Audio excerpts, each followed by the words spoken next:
السلام عليكم ورحمة الله وبركاته. واحدة من المشاكل اللي بتقابلنا واحنا بنعمل ريندر للماكس هي النويز اللي بيكون موجود في الصورة بعد ما بنخلص الريندر. النهاردة إن شاء الله هنحاول مع بعض نحل المشكلة دي. قبل ما نحل مشكلة النويز محتاجين الأول إننا نفعل الأمر VFB History Window من الأيكون اللي موجودة عندنا دي اللي على شكل حرف ال H. بعد كده نبتدي نضغط على الأيكون دي لتفعيل الأمر. بالتالي أي ريندر هنعمله هيبدأ يتسيف لنا هنا ونقدر ساعتها نقارن بين كل الصور اللي موجودة عندنا. طيب في ناس ممكن ما تلاقيش الأيقونة دي موجودة هنا من الأساس، ساعتها هنعمل إيه؟ هنبتدي نضغط على الريندر سيت اب أو نضغط على F10 ونختار من قائمة V-Ray Frame Buffer ونتأكد إن إحنا عاملين علامة صح على Enable Built-in Frame Buffer. لو لقينا علامة الصح من هنا متشالة بالشكل ده والفريم بافر مش متفعل، لا ببتدي ان انا اضغط عليه وافعله. ساعتها هتظهر لي الويندو بتاعه الفريم بافر وهيظهر لي مجموعه الاوامر اللي موجوده هنا ومنها الهيستوري اللي احنا محتاجين نفعله. تعالوا بقى دلوقتي نتعرف على اول سبب لمشكله النويز. اوقات لما بنيجي نكبر الصوره بالشكل ده بنلاقي ان التفاصيل بدات تتوه مننا والصوره بقت مبكسله. طيب ازاي اقدر احل المشكله دي؟ من نفس نافذة الريندر اللي احنا كنا لسه فاتحينها بندخل على قائمة Common وبنيجي عند الخيار Output Size ونبدأ نغير في مقاس الصورة بتاعتنا. Output Size من خلالها بقدر يا إما أختار نسب معينة أو مقاسات معينة موجودة بالفعل على الماكس، أو بختار Custom وساعتها بقدر أغير المقاس بالشكل اللي أنا عايزاه. يعني ممكن هنا مثلا بدل المقاسات المقترحة عندي دي أبدأ أحط هنا مثلا مقاس زي 2000. ساعتها تلقائي بلاقي ان الهايت بدأ يتغير مع الويدث، وده طبعا لان انا هنا في الايمج اسبكت رابطة الطول بالعرض. طب ازاي افك الرابط ما بين الطول والعرض؟ يعني ازاي مثلا ان انا اقدر اغير العرض لوحده والطول لوحده؟ هبتدي اضغط على القفل اللي موجود هنا جنب ايمج اسبكت، ساعتها لو غيرت في الهايت مش هيأثر على الويدث بأي شكل. فهبتدي اختار مثلا من الخيارات الموجودة بالفعل عندي هنا، او هفعل image aspect وابتدي احط هنا المقاس اللي انا عايزاه وليكن مثلا 1800 في 1350، وبعد كده نبتدي نرندر الصورة ونشوف ايه اللي هيحصل فيها. بعد ما الرندر خلص تعالوا كده نعمل زوم ان عشان نقدر نشوف هل الصورة لسه مبكسلة ولا لا. طبعا هنا بنلاحظ ان البكسلة بدأت تقل شوية لان احنا زودنا مساحة الصورة وبدأت الصورة تظهر لنا بشكل اوضح. لكن لو جينا نبص كده في مكان تاني في الصورة هنلاقي فيها عيوب تانية بدأت تظهر لنا، وهنا لازم نتعرف على حاجة مهمة جدا اسمها Global Illumination. هنلاقيها في النافذة بتاعة الريندر سيت اب تحت اسم GI، وعشان نقدر نعرف معنى كلمة GI أو Global Illumination لازم نقدر نعرف كويس الفرق ما بين رؤية عين الإنسان ورؤية 3D Max. عين الإنسان ربنا سبحانه وتعالى خلقها بحيث تقدر تشوف الضوء ده جاي منين ورايح فين، بينعكس على ايه، وهل لما بينعكس بينور لي أجسام تانية في الفراغ ولا لا. أما بالنسبة لعين 3D Max فهي عبارة عن عين صناعية، كل اللي هو بيشوفه هو حزمة من الضوء خارجة من وحدة إضاءة وساقطة على مجموعة أجسام في الغرفة، بمعنى إن هو لو ما شافش الضوء ساقط على جسم معين في الغرفة هيعتبر إن الجسم ده معتم وغير مضيء، حتى لو كان الجسم ده جايله انعكاسات من أجسام تانية. طب إزاي بقى أقدر أخلي عين 3D Max تشوف اللقطة زي عين الإنسان؟ عن طريق الجلوبال إلومينيشن. في الإصدارات الحديثة في الفي-راي هنلاقي طبعا إن GI متفعلة ومحطوط العلامة صح جنب كلمة Enable GI. أما لو هي متشالة وحبيت إن أنا أرندر لقطة بسيطة زي دي كده، اللقطة دي عبارة عن بوكس وجواه براد وحدة إضاءة سبوت لايت عادية جدا. هبتدي أرندر وأنا مش مفعلة خيار الانيبل جي اي. اللي حصل هنا إن 3D Max مش شايف غير إن في حزمة من الضوء سقط على الجزء ده بس، فهو نور لي الجزء اللي سقط عليه الضوء في البراد والجزء اللي سقط عليه الضوء في الأرضية. طيب تعالوا كده نجرب نفعل خيار الانيبل جي اي ونجرب نعمل ريندر من جديد. هنلاقي ان 3D Max بدأ يعمل لي حسبة صغيرة بيقول ان طالما الضوء سقط على الجزء ده واصلا الارضية عكسة فبالتالي هتعمل لي انعكاسات في كل الغرفة، وبالتالي لازم بقية الاجزاء في الغرفة تكون مضيئة حتى لو بنسبة قليلة، وهو ده بالظبط اللي بيعمله الجي اي او الجلوبال illumination. طب ازاي اقدر اتحكم في الجلوبال illumination عن طريق two engines أو 2 محركين أساسيين. الأول اسمه primary engine أو المحرك الابتدائي، والsecondary engine هو المحرك الثانوي. طبعا بنلاقي إن الديفولت في البرايمري engine هو البروت فورس، والsecondary engine هو اللايت كاش. بالنسبة للبروت فورس فبنحاول نغيره ونخليه الراديانس ماب، أما السكندري انجن فبنخليه لايت كاش زي ما هو. طيب يا ترى ايه هي وظيفة البرايمري انجن والسكندري انجن؟ البرايمري انجن هو المحرك اللي بيقدر يحسب لي الإضاءة المباشرة اللي خارجة من مصادر الضوء اللي موجودة في الفراغ وساقطة على الأجسام بشكل مباشر. أما السكندري انجن فهو اللي بيحسب لي الإضاءة المنعكسة أو الإضاءة الغير مباشرة اللي موجودة في المشهد. تعالوا كده نرجع للمشهد بتاعنا من جديد عشان نطبق الحاجات اللي احنا لسه متعرفين عليها، وبندخل على الجي اي. فبنلاقي طبعا زي ما قلنا ان البرايمري انجن الديفولت بتاعه بروت فورس، اما السكندري انجن فالديفولت بتاعه لايت كاش. ناخد بالنا ان طالما البرايمري انجن بروت فورس والسكندري انجن لايت كاش فبنلاقي ان هنا القايمة بتاعتنا اللي هنا دي برضو بروت فورس، والقايمة التانية هنا لايت كاش.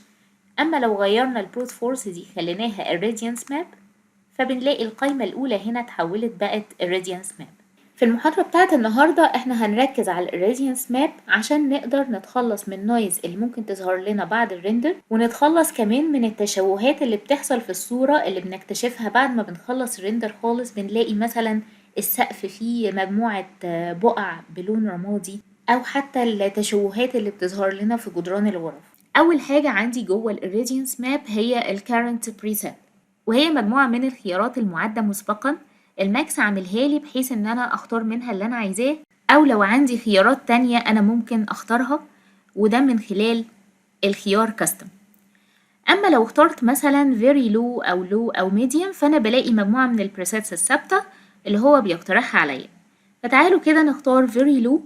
هنلاقي عندنا قيمتين أساسيتين هما المينيموم ريت والماكسيموم ريت. معنى المينيموم ريت والماكسيموم ريت يعني هي عدد المراحل اللي بياخدها الماكس في الريندر، فبيبدأ يبصلي كده على المشهد نظرة سريعة.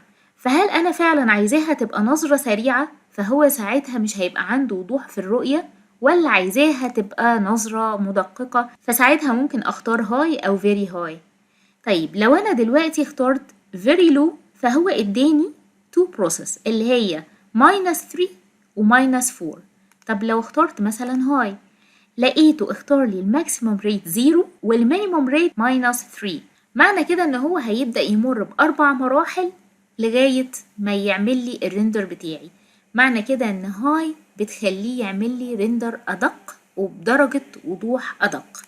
طيب امال فيري لو ايه؟ فيري لو ممكن تفكرنا بواحد نظره ضعيف ومش لابس نظارة.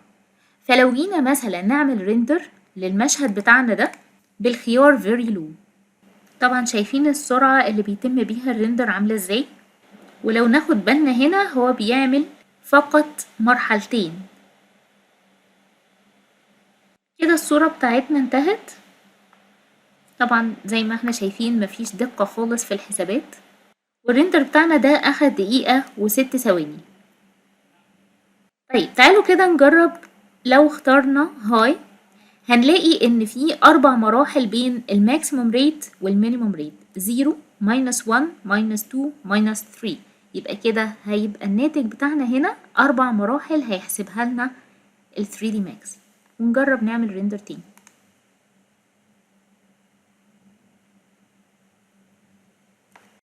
بعد ما الريندر بيخلص بلاقي النتيجة اللي طلعت لي بالشكل ده، لكن للأسف بلاقي إن النويز بدأ يزيد زيادة. طب تعالوا كده نقارن الصورة دي بالصورة اللي قبلها. هنمسك الصورة اللي فاتت ونسميها A، والصورة الجديدة بتاعتنا هنسميها B، ونيجي نشوف الفرق. هنلاحظ إن فعلا النويز بدأ يزيد بشكل واضح جدا. دي الصورة اللي كنا عاملين فيها الراديانس ماب very low، ودي الصورة اللي خليناها high. طيب من هنا هنبدأ بقى نتعرف على حاجة تانية جديدة موجودة هنا على جنب اسمها السب ديفايس والسامبلز. السب ديفايس بتعبر عن عدد البيكسلز، أما السامبلز فبتعبر عن عدد النقط المكونة للسب ديفايس. يعني مثلا عندنا صورة زي دي، كل ما عدد البيكسلز في المربع الواحد بيزيد كل ما بيبان اكتر تفاصيل البراد وبيظهر نعومة اكتر في الشكل.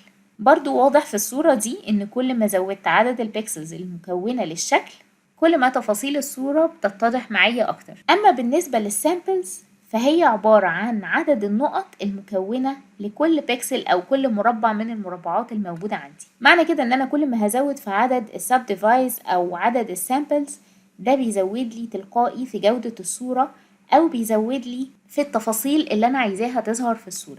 طبعا أحاول على قد ما أقدر إن أنا مزودش العدد ده عن حد معين، بزوده بس لغاية ما أحس إن كده تمام، إن كده الصورة بتاعتي تمام. وطبعا كل ما يكون عندي تفاصيل أكتر في الصورة كل ما بحتاج إن أنا أزوده أكتر.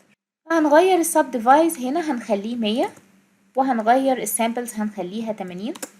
الخطوة اللي بعد كده هنبدأ ندخل على قائمة الفي راي وبعدين نختار الاختيار Image Sampler وبدل التايب مكان Progressive هنخليه Bucket، وهندخل هنا على الباكت Image Sampler ونبدأ نغير في النويز Threshold. كل ما قللنا القيمة بتاعة النويز Threshold كل ما النويز اللي عندنا في الصورة بيقل. طيب هنبدأ نغيره ونخليه 0.005 وبعدين ندخل على Global DMC وندخل برضو على النويز Threshold ونخليه نفس القيمة اللي احنا اخترناها فوق. طبعا لو لقينا ان القيمة دي مش واضحة عندنا يبقى احنا هنا الادفانس مش موجودة. لو دي كده موجودة على ديفولت فبنبدأ نضغط عليها ضغطة كمان عشان تفعل لنا الخيار ادفانسد، وبرضو بنرجع نعمل ريندر.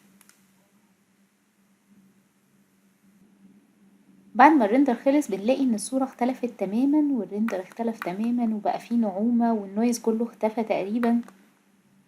وممكن برضو عشان زيادة التأكيد ممكن نقارنها بالصورة الأولى ونبدأ نشوف المناطق اللي كان فيها النويز باين. شايفين هنا النويز عالي ازاي وهنا الموضوع اختفى شوية. هنا نفس الحكاية كان الجزء ده كان مليان نويز.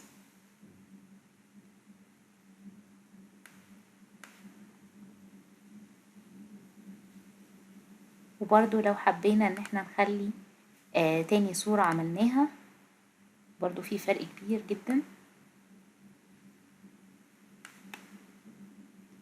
طيب تعالوا كده نفترض ان احنا بعد ما عملنا كل الخطوات دي برضو لقينا فيه نويز. في حاجة ظريفة جدا بنلاقيها في اصدارات الفي راي الجديدة اللي بعد نيكست موجودة هنا في ريندر elements اسمها في راي دينويزر. بنضغط هنا على اد وبنختار في راي دينويزر.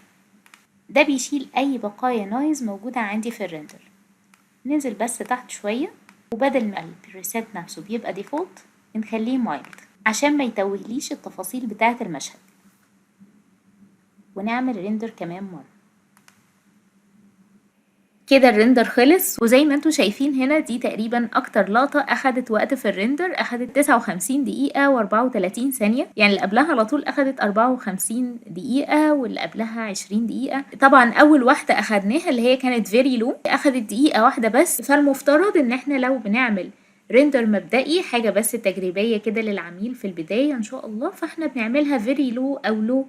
ممكن حتى لو عايزين نوضح تفاصيل شوية نخليها ميديم، ولو عايزين نشتغل بالهاي هنخليها في الاخر خالص لما نستقر على التصميم والالوان والخامات وكل حاجة والاضاءة عشان ما نضيعش وقتنا. طيب بالنسبة لان احنا برضو عندنا هنا خيار اسمه فيري هاي جوه الإيريديانس ماب هنلاقي فيري هاي، وهي عبارة عن 5 مراحل مش 4 زي هاي، لكن هي مش هتفرق كتير خالص عن هاي، فيفضل ان احنا بنشتغل على الهاي يكون افضل. البروسيس الزيادة اللي بيعملها هنا في الريندر احنا مش محتاجين لها، واحنا في الاغلب بنختار هاي وبنشتغل عليه في الفاينل ريندر. اتمنى تكون محاضرة النهاردة افادتكم، وبالنسبة لملف العمل هسيبه لكم في الديسكريبشن ان شاء الله، واشوفكم المحاضرة الجاية باذن الله.